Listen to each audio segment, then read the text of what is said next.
بڑی بڑی تبدیلیاں آنے کی جا رہی ہیں, اور یہ صرف پاکستان کے حد تک فیلڈ مارشل نہیں ہے. اچھا یہ دیکھیں, یہ تو آپ نے تمام چیزیں بتا دی, اور ان چیزوں کو میں بھی مانتی ہوں, آپ کی تمام باتوں کو سیکنڈ کرتی ہوں. ایک وہ لوگ بھی ہیں جو اس وقت ٹویٹر پہ کہہ رہے ہیں کہ شہباز شریف جو مرضی کر لے, 3 سال پرائم منسٹر کے یہ پھر بھی پورے نہیں کر سکتا. سمجھ رہے ہیں آپ کہ ان کو جتنا مرضی نواز لے, یہ کون لوگ ہیں, اور کیا واقعی اس بات کو اپنے ذہن میں رکھیں کہ prime minister of Pakistan Shehbaz Sharif صاحب نے اپنی پچھلے دنوں ایک تقریر کی تھی, اور اس تقریر میں انہوں نے ایک جملہ بولا تھا کہ مجھے عاصم منیر, جو کہ اس وقت جنرل عاصم منیر تھے, آج وہ فیلڈ مارشل عاصم منیر ہیں, جنرل سید عاصم منیر نے فون کر کے کہا پرائم منسٹر صاحب انڈیا نے حملہ کر دیا ہے, آپ کی اجازت چاہیے. اور سیز فائر والی بات جو انہوں نے, سیز فائر نہیں, حملہ کرنے کی اجازت چاہیے. اس کے بعد سیز فائر کی بات آئی. پہلے حملہ کرنے کی اجازت کس نے مانگی؟ باس سے مانگی, آرمی چیف نے باس سے مانگی. یہ جو بات کر رہے ہیں نا, دیکھیں یہ بڑا خوبصورت اس وقت ہم ون پیج پہ چل رہے ہیں, جس پہ آپ کے آرمی چیف اپنے پرائم منسٹر سے اجازت مانگ رہے ہیں, اور پرائم منسٹر اجازت دے رہا ہے. اس کے بعد سیز فائر کی, تب بھی پرائم منسٹر سے اجازت مانگ رہے ہیں, اور پرائم منسٹر کہہ رہا ہے کہ ویری گڈ گو آن. یہ جو آپ کا نیریٹو بنا رہے ہیں نا کہ آپ بوٹ چاٹ لیں, یہ کر لیں, وہ کر لیں, ایسا نہیں ہے. پاکستان ترقی کی طرف جا رہا ہے. اور یہاں میں آپ کو ایک اور بات بتاؤں, یہ جو پریپوگنڈا کرنے والے لوگ ہیں نا, یہ انتشاری, آپ کو پتہ ہے کچھ چیزیں ایسی ہیں جو کہ میرے خیال سے بار بار میڈیا میں ڈسکس ہونی چاہیے, اور یہ چیز ڈسکس معذرت کے ساتھ ہو نہیں رہی. انہیں پتہ ہونا چاہیے کہ یہ جنگ کیا تھی. اس جنگ میں آپ کو پتہ ہے 7 تاریخ کو بار بار ذکر کر رہے ہیں جو پی ٹی نے, یہ بھی تو پریپوگنڈا کیا تھا نا کہ 7 تاریخ کو جب حملہ ہوا تھا تب تو تمہاری گولیاں نہیں چلی تھیں, ہم میں اور نہتوں اور عورتوں پہ گولیاں چلتی ہیں. آپ پی ٹی آئی کو صرف ٹارگٹ کرتے ہیں. آپ کو پتہ ہے 7 اور 8 کو ہوا کیا تھا؟ ہولڈ آن, آپ کو پتہ ہے 7 اور 8 کو ہوا کیا تھا؟ نہیں پتا, صحیح انداز میں نہیں بتایا جا رہا نا. یہ ہمارے میڈیا اور ہر پاکستانی پر فرض اور اس پر قرض ہے کہ وہ بتائے. پتہ تو ہے لیکن مجھے نہیں پتا کہ میں آپ نے بتاتا اس کو ہوں. کیسے پرسیو نہیں میں نے پرسیو نہیں, یہ وہ چیز ہے جو نظر آنی چاہیے اور پتہ ہونا چاہیے. 7 اور 8 تاریخ کو دنیا کی سب سے بڑی, دنیا کی تاریخ کی سب سے بڑی ڈاگ فائٹ ہوئی ہے. اچھا ہاں, دنیا کی تاریخ کی سب سے بڑی ڈاگ فائٹ ہوئی ہے. 7 تاریخ کو اور 8 تاریخ کی درمیانی شب دشمن نے پاکستان پر حملہ کر دیا تھا, اور اس کے بعد پھر ہمارے شاہینوں نے جس انداز میں دشمن کے جہاز گرائے وہ 7 اور 8 تاریخ کو ہوئے.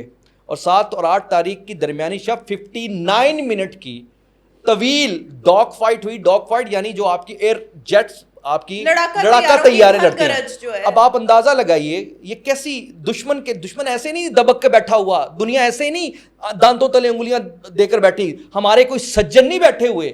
دنیا پریشان ہے کہ ہم یہ کس کو دیکھ رہے ہیں. یہ پاکستان جس کے بارے میں ہمارے اندر یہ بتایا گیا کہ یہ لوگ اتنے ٹیکنیکلی اسٹرانگ نہیں ہے, یہ نہیں ہے, وہ نہیں ہے, تب پتہ چلا کہ بھائی ان کے ساتھ ہوا کہ آپ کو اس بات کے بارے میں بتاؤں کہ عام طور پر جب ڈاگ فائٹ ہوتی ہے نا تو جو ہمارے لڑاکا طیارے اڑتے ہیں نا, تو ان لڑاکا طیاروں کی سپورٹ کے پیچھے ایک ہمارا C-130 یا دوسرا جہاز ہوتا ہے. اس جہاز کے اندر ایک سسٹم لگا ہوتا ہے جسے ہم کہہ سکتے ہیں کہ جس نے دشمن کے جہازوں کو کنٹرول کرنا ہوتا ہے یا جیم کرنا ہوتا ہے اور اپنے جہازوں کو اسٹرینتھن کرنا ہوتا ہے یا سپورٹ کرنا ہوتا ہے.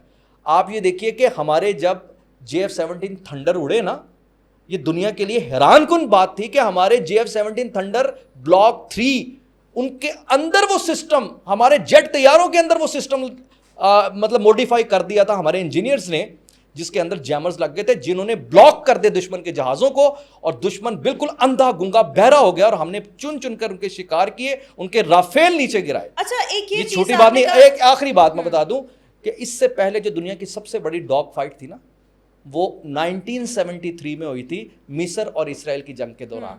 تو میں صرف یہ بتانا چاہ رہا ہوں کہ دشمن آپ کے, اور یہ صرف بھارت نہیں, اس میں اسرائیل براہ راست انوالو تھا, امریکہ پاک ڈاکٹر انوالو تھا. تو عالمی جنگ تھی 7 اور 8 کی درمیانی شب جو ہم نے جیتی, الحمدللہ جیتی. اور جو لوگ اس وقت یہ بات کر رہے تھے نا کہ جواب نہیں دے رہے, وہ ایک اسٹریٹجی کے تحت جواب نہیں دیا جا رہا تھا, وہ ہم نے بعد میں اپنی مرضی سے نہیں یہ جواب دیا ہے.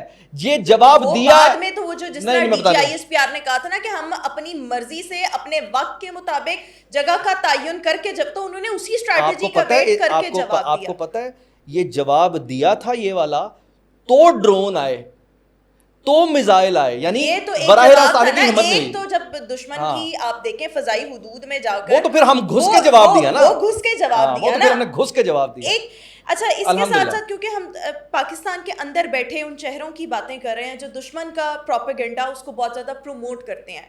میں دیکھ رہی تھی علی امین گنڈا پور صاحب کہہ رہے ہیں اگر ہمیں خان صاحب سے ملنے نہ دیا گیا ہمارے پارٹی رہنماؤں کو تو ہم آئی ایم ایف کی مذاکرات, آئی ایم ایف کی شرائط ماننے سے انکار کر دیں گے.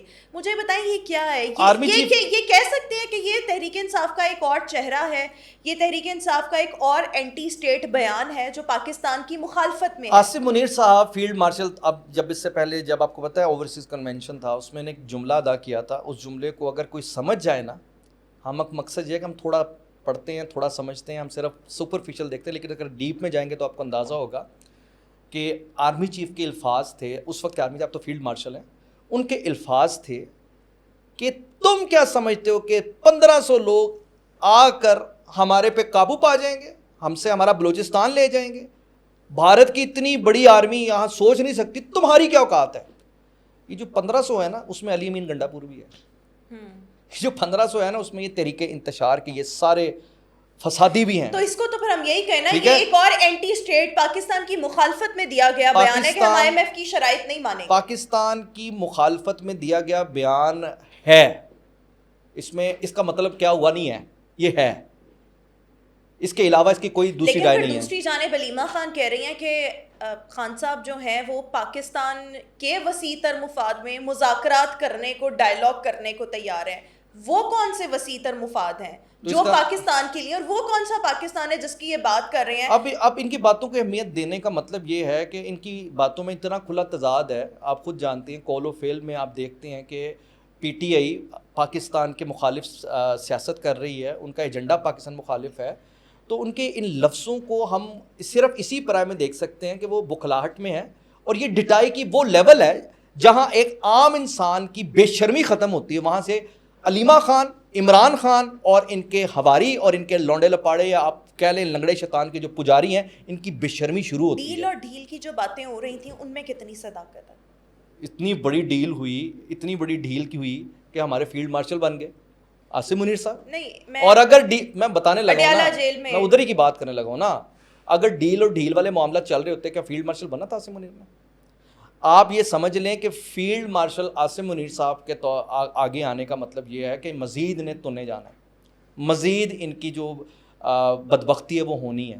اور اس میں آپ اس بات کو اپنے ذہن میں رکھیں, دیکھیں ڈیل اور ڈھیل اگر ہونی ہوتی تو یہ صرف پروپیگنڈا کرنے کے لیے اپنی خود فریبی یعنی یہ کہیں باتیں نہیں ہو رہی, کیسے ہو سکتی ہیں بھئی؟ ہم کہتے ہیں نا کہ ڈیل کی باتیں ہو رہی ہیں, ڈیل کی بھی باتیں ہو رہی ہیں, بس خاموش رہے ہیں. کیا کون رہا ہے؟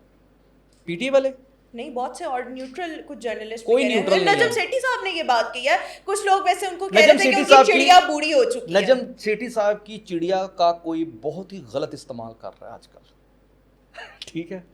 نجم سیٹھی صاحب اپنی چڑیا کا خیال کریں, اس بڑھاپے میں یہ نہ ہو وہ اپنی چڑیا سے ہاتھ دھو بیٹھے, بس اس بات کو اتنا ہی سمجھیں. اچھا, ایک آخری چیز میں آپ سے یہ جاننا چاہوں گی, مودی نے کل اپنے گجرات میں, کیونکہ بہار میں الیکشنز آ رہے ہیں, وہاں تقریر کی اور اس نے کہا کہ میری رگوں میں خون نہیں دوڑتا, میری رگوں میں سندور دوڑتا ہے. جی جی. تو یہ جو بیان ہے اس کو بھی ہم اعلان جنگ نہ تصور کریں, اور دشمن نے جو امن کا پروپیگنڈا کیا کہ جی مطلب وہ سیز فائر ہوا, ہم چاہتے ہیں دونوں ملک, ہم نے صرف دہشت گردی کے ٹھکانے تباہ کرنے تھے, دس اینڈ دیٹ.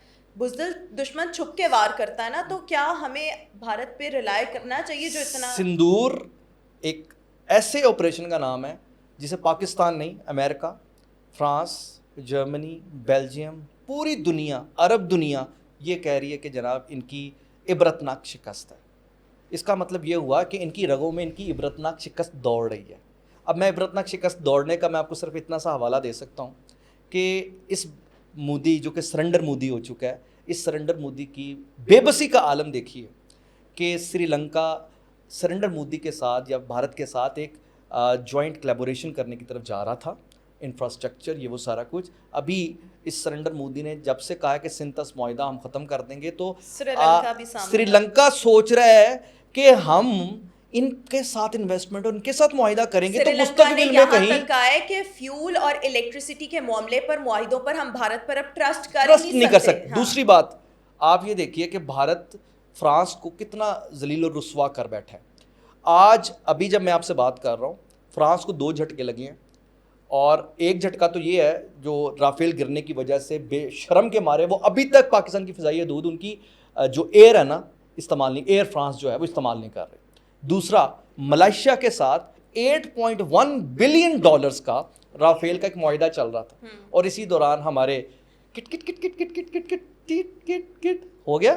اس کے نتیجے میں انڈونیشیا شاید وہ سوچ رہا ہے کہ بھائی سوچنا نہیں, ختم کر دیا اس نے. $8.1 بلین کا معاہدہ ختم کر دیا فرانس کے ساتھ. تو مقصد یہاں پر یہ ہے, اور یہاں پر ہم ایک اور چیز اپنے ویورز کو بتائیں کہ جو ہم نے چائنا کو خوش کیا ہے ان کی ٹیکنالوجی کا استعمال کرتے ہوئے, ان کے جیٹس کا استعمال کرتے ہوئے, بیٹل فیلڈ میں ہم نے ان کا بنایا ہوا اسلحہ, ان کے بنائے ہوئے جہاز ٹیسٹ کر کے دکھا دیے ہیں, اور ان کے شیئرز یہاں تک گئے ہیں. تو China is also very happy from Pakistan. اور بہت سے لوگ یہ بات کہہ رہے ہیں کہ جنگ بندی اس لیے بھی ہوئی کہ امریکہ اور یورپ اور فرانس کو تو اپنے لالے پڑ گئے نا, کہ ان کی تو اکانومی جن چیزوں پہ چلتی ہے وہ تو ایک دم دڑم کر کے. خوشخبری سنا دوں آپ کو, ایک ایسی خوشخبری جس کے نتیجے میں آپ کو اندازہ ہو جائے گا یہ سارے مر گئے بالکل ختم ہو گئے. چائنا سے اب ہمیں J-35 ملنے جا رہا ہے. J-35 طیارہ رن وے پہ دوڑتا کہ اس نے رن وے پہ دوڑ کے اس نے ٹیک آف کرنا ہے, وہ ایسے ہیلی کاپٹر کی طرح اڑتا ہے, جیسے مرضی جہاں مرضی گھماؤ, اور وہ اتنا تیز ہے کہ وہ رڈار پہ بھی نہیں آتا. تو آپ اس سے اندازہ لگا لیجئے کہ اس وقت پاکستان بڑا اسٹریٹجیکلی آگے بڑھ رہا ہے, اور پاکستان ایک عالمی طاقت ہے. اس وقت جب میں آپ سے بات کر رہا ہوں وہ ایک عالمی جنگ جیتا ہے. اس عالمی جنگ بھی جیتا ہے. عالمی جنگ میں سفارتی ہر چیز شامل ہوتی ہے نا. اس عالمی جنگ میں ہم نے جو کامیابی لی ہے اس نے ہمیں جو بڑا بینیفٹ دیا ہے, ہمارے ان دوستوں کے جن کے دماغوں میں کہیں تھوڑا بہت بھی کوئی کہتے ہیں نا کہ ریلیکٹنسی تھی, وہ بھی ختم کر دی ہے. آج پوری طریقے سے پاکستان کا جو بلاک ہے نا پاکستان پہ رلائے کر رہا ہے, اور پاکستان ایک سپر پاور کے طور پر, لٹرلی ایک سپر پاور کے طور پر. آپ مجھے ایک بات بتائیں, امریکہ آج ہماری ایسی تعریفیں نہیں کر رہا, وہ ہمارے ساتھ معاہدے کرنے کی بات ہمارے, اب پاکستانی بڑے ٹیلنٹڈ ہیں. کون کہہ رہا ہے؟ ڈونلڈ ٹرمپ کہہ رہا ہے. اور ایک اور بات میں آپ کو بتاؤں, اس بات کو صرف اپنے ذہن میں رکھیں, جو فیلڈ مارشل والا, میں آخری بات کروں گا, یہ والی بات امپورٹنٹ ہے کہ فیلڈ مارشل والا جو معاملہ ہے نا, اسے میں صرف اتنا نہ دیکھیں کہ عاصم منیر صاحب کو فیلڈ مارشل بنا دیا ہے. آپ اس چیز کو دیکھیں کہ فیلڈ مارشل بنانے سے دشمن چیخا کتنا ہے, دشمن کی صفوں میں صفے ماتم کتنی بچی ہے. تو دوسرے لفظوں میں میزائل صرف یہ نہیں ہوتا کہ یہاں سے آپ نے لانچنگ پیڈ سے چلایا اور وہاں جا کر گرا اور تباہی ہو گئی. یہ وہ والا میزائل اور یہ وہ والا ایٹم بم, بلکہ ہائیڈروجن بم بطور فیلڈ مارشل سید عاصم منیر کو بنا کر پاکستان نے چلایا ہے, جس سے دشمن جو آگے کئی نسلوں تک سوچ رہا تھا نا اپنی پلاننگ, وہ سارے سڑ کے ختم ہو گئے. میرے خیال میں یہ پاکستان کے اندر بھی جو دشمن بیٹھے ہوئے نا ان کی بھی صفوں میں نا تو میں بتا تو رہا ہوں, یہ پاکستان نے بیسیکلی ایٹم بم ہائیڈروجن بم دشمن پر چلا دیا. اور یہ صرف بھارت نہیں, پاکستان کے اندر مودیے, ہنودیے, یہودیے جس بھی شکل میں بیٹھے ہیں, یہ سب جو ہے اس کے تابکاری اثرات میں ہے اس وقت. یہ بہت شکریہ حسان ہمارے ساتھ موجود تھے. ویوز اپنا فیڈ بیک ضرور دیجیے گا. آج کے اس پوڈ کاسٹ سے اتنا, انشاءاللہ آپ سے پھر ملاقات کریں گے. اللہ حافظ.